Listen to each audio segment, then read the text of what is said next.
to be produced in the court today.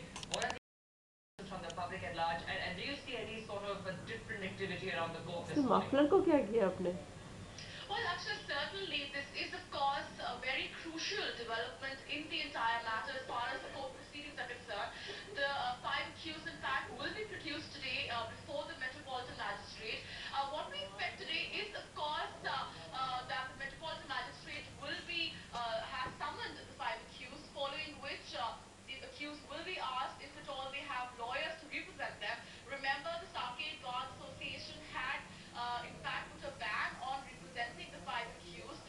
So following which the magistrate will then be providing legal aid to the five accused for this entire case. Of course, at the moment at Sarkate Court, there is heavy security, which in fact is, of course, evidently telling us that they do expect some sort of activity once the accused are brought in here before the Metropolitan Magistrate. Now remember, following the summoning of the accused, the next step in the proceedings is likely to be that the magistrate will then commit this case officially to the fast-track sessions court, which will involve day-to-day hearings, something that we have been expecting right from day one in this particular case. Following and given the kind of public pressure, given the kind of pressure, in fact, even the legal circles regarding this case. So that is, of course, something that is likely to happen today following the summoning of the accused. Right. Also, Molly, we know that two of the accused here have turned approvers in the case. And what more details can you share with us about what is being done for the juvenile? Now, are we looking at some sort of a relook where the juvenile's case is concerned?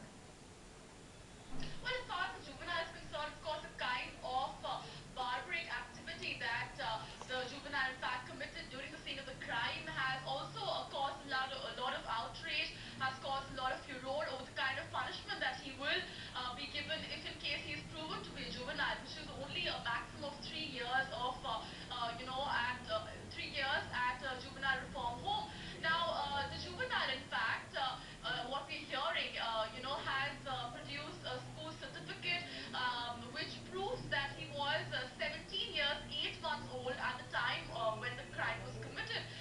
Also, his school principal was, in fact, summoned, and, further details will then be taken from the principal regarding the age of the student and whether or not the school certificate is valid. Now, if in case it is proven that he is, in fact, a school student who is 17 years, 8 months old, then in that case, in fact, even the authentication report, which is not in yet, could also not be needed, because the school certificate then proving that he is a juvenile will then only be committed to a maximum punishment of 3 years.